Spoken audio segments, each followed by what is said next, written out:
Good morning, lovely tenors. Right, buddies, for our second lesson now of online learning with factorizing, here's what we're going to do today. I'm going to teach you guys the really tricky version of factorizing, which I'm really excited about. But before I do, it would actually be quite useful for you guys to remember what we did last lesson. So I know it's weird, I'm not actually with you or anything like that, and I know you're on the computers right now listening to this, but what I want you to do is, and actually do it, is to push pause. Well, in a minute, in a sec, you're gonna actually do this starter, okay? So I actually want you to do the starter. The reason why is because it'll refresh your memory, and that's really quite useful for today. Let's just do A together, then you can push pause. Cool. So based on your guys' homework that you uploaded for me, you are actually quite good at this, and you know the pattern. So basically in this one, x squared plus 9x plus 20, again, you were looking for two numbers that times together to make the thing on the end, which is the 20, but they add together to make the thing in the middle, which is the 9. So the two numbers that we want to get times the 20, add to 9. Think of any two numbers. What are those two numbers? That's right, it's 4 and 5, buddies.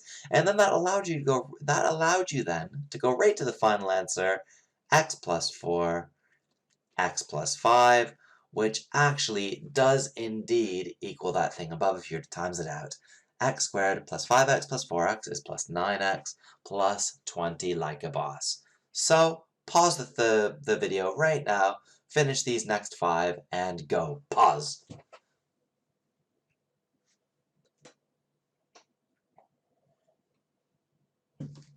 Okay, buddies, and you are back. Let's see how we've got on here. For B, x plus 6x minus 3. For C, x plus 7x minus 4.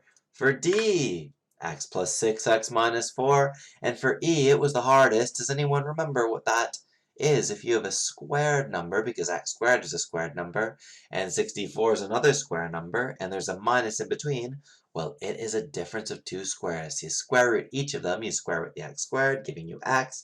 You square root the 64, giving you 8. One of the brackets has a plus 8. One of them has a minus 8. Bish, bash, bosh, flying. So I hope that was good. I hope that was useful, and you are now thinking about factorizing again. Cool, because here we go. Title is Factorizing Any Quadratic. Oh yeah, so write that title down. And also write down ax squared plus bx plus c underneath the title, this little bit here. Cool. Now, what's the difference then? Because this is always a useful thing to do in math. So I'm telling you right now, this is way harder than what you have done. And there's only one slight difference. Like, can you spot the difference? This question is 2x squared plus 7x plus 3. This one here is 5x squared plus 13x minus 6. Can you spot the difference? What's the difference between this type of question and these type?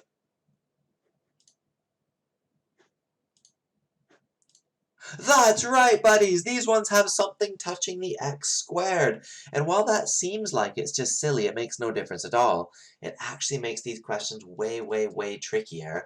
But lucky for you, you're going to get Mr. Wade's patented trademark method of solving these. It's going to blow your mind.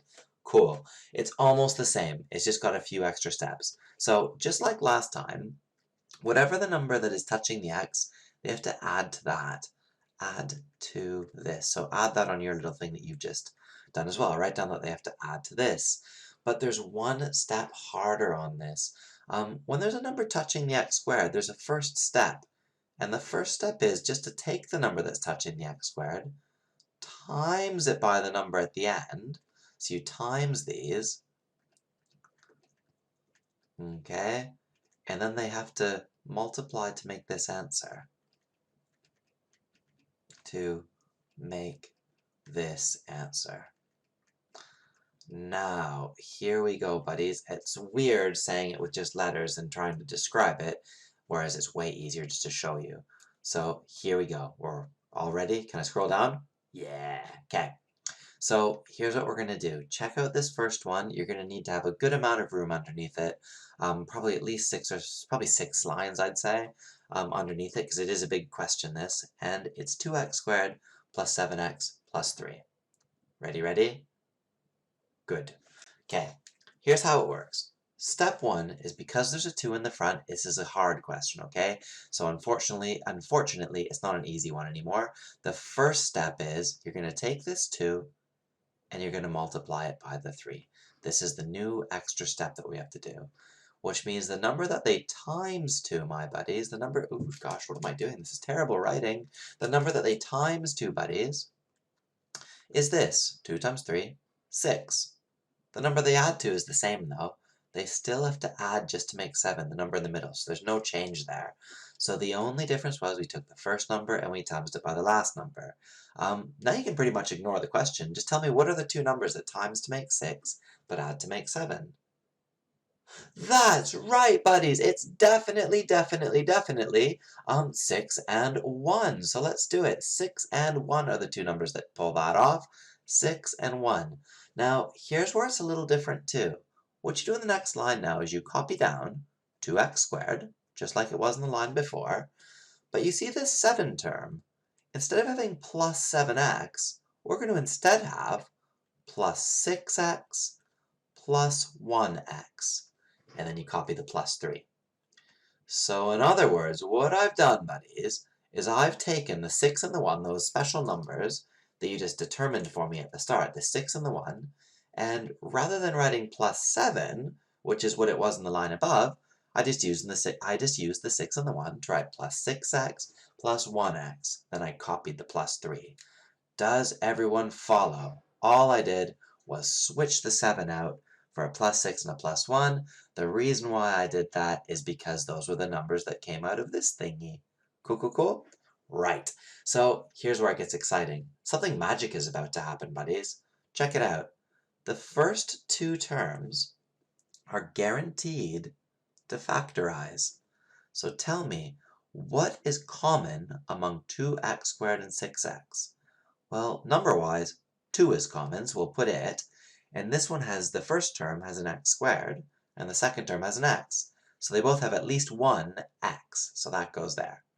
Cool, open a bracket. What's missing from the first one? What do you have to times 2x by to get 2x squared? Well, x, you're right, it's x. What do you have to then times 2x by in order to get 6x? You're right, it's plus 3, like a boss. Now here's something really neat. The second term is guaranteed to factorize also. So this is like a proper magic thing going on here as well. This is going to factorize too. So we have a 1x and a 3. Oh no, after I just said it will factorize, it doesn't factorize. Oh dear. So what are we going to do? Well, we have to factorize something, and I can think of a number that you can divide everything by, and it will still go evenly. And that number is 1. So if it doesn't factorize, pull out a 1. Then you can say to yourself, what do I times 1 by to make 1x? Well, x. What do I times 1 by to make 3? Well, 3. So that's what we've got there. How exciting. So our questions turned into this, which looks like a monstrosity. However, buddies, can you spot anything common among the purple and the green here? What is common? Oh, they both have this bracket, buddies. Look, they both have a bracket that's the same as each other. They both have an x plus 3. That means, buddies, that that bracket itself is common. So the x plus 3 can then be factorized out. X plus 3, because it's in both terms. It's there and it's there, so you can factorize it out. Cool. So what's missing then? If I've got the x plus 3 out of this first bracket already, so I've got a 2x, x plus 3, I've got the x plus 3 bracket part, so the part that's missing is just the 2x. What's missing from the second term, this 1 bracket x plus 3 term? Well, just the 1. Guess what, buddies? You just did your first ever level 9 factorizing. Oh, like a boss. This is the final answer because you have two brackets touching and they do indeed times back up to this thing at the start. I'm going to say this so quickly that you might not be able to follow me, but let's just confirm it. X times 2x is 2x squared, confirmed. X times 1 is x, 3 times 2x is 6x. X plus 6x is 7x, confirmed. 3 times 1 is 3, confirmed. Hooray! We have done it, buddies. It's quite tricky, but it's not too tricky once you get your head around it. It's one of those things, you just got to try a few of them, then you'll hopefully do a bit better. So I'm going to do this one really slow too. But if you're feeling confident, if you're like, oh, you know what, I think I actually did understand everything that I was just told, go ahead and push pause and see if you can do it on your own. If you'd like to listen, I'm going to go through this one slowly. So if you were one of the ones that went ahead, you'd probably need to skip through this part of the video because I'm going to do this one slow, just in case anybody's still stuck. Cool. So let's do it. Go for it if you want to do it on your own. And if you want to do it with me, have a listen. Okay. People who are doing it with me, check it out. Step 1, there's a 5 touching the x squared, okay? So it's a hard question. If ever there's something touching the x squared, it's a hard question. So step 1, do we remember it? Yeah, we do. What you have to do is you've got to times the first number times the 5 by the number at the end. You'll times the 5 by the -6. That's going to give you a number of -30 because it was a 5 times a -6. Don't forget the sign does matter. What does it have to add to make, though? What does it have to add to make? Well, the same old thing. It adds to whatever's in the middle. It adds to 13. So here we go, buddies. What are we going to do? What numbers could times to make a -30, but add to make a positive 13? What numbers would do that? 10 and 3. Oh, maybe. Let's see. Will it be 10 and 3? Well, it has to be a minus, so that means, yeah, 10 and 3. If you times those together, they do make 30. If you add them together, they do make 13. However, the 30 has to be a minus, which means either the 10 or the 3 has to be a negative. So is there any way of combining a positive 10 with a negative 3 in order to make it 13? Well, no, actually. How about a negative 3 and a positive 10? Can that combine to make a 13? Oh, no. Drat. You know what that means? It means it's not 10 and 3. Can you think of any other numbers that times to make -30? 6 and 5? No, because they make 11. 2 and 15? 2 and 15 are our numbers. Cool. 2 and 15 are definitely going to be our numbers. 2 and 15. Now, one of these guys has to be negative, and it's going to be the 2, because 15 take 2 makes 13. Cool, cool, cool? Sweet. So here's where it gets exciting, buddies. What you do is you copy down the 5x squared, and you split the middle term using these two numbers. So instead of plus 13x, we are going to go, and I'm going to put the 15 one first, plus 15x. Makes no difference which one you put first. Minus 2x minus 6. Oops, that should be in blue. Minus 6, because that part gets copied. Cool? See it, buddies? So the plus 13 has been switched for a plus 15 and a minus 2. Cool. Then our cool trick happens. No matter what, these first two are guaranteed to factorize. So what's common between 5x squared and 15x? Well, number-wise, 5 and 15, 5 goes into them both. This one's got 2 x's, this has got 1 x, so they both have at least 1 x. Open bracket.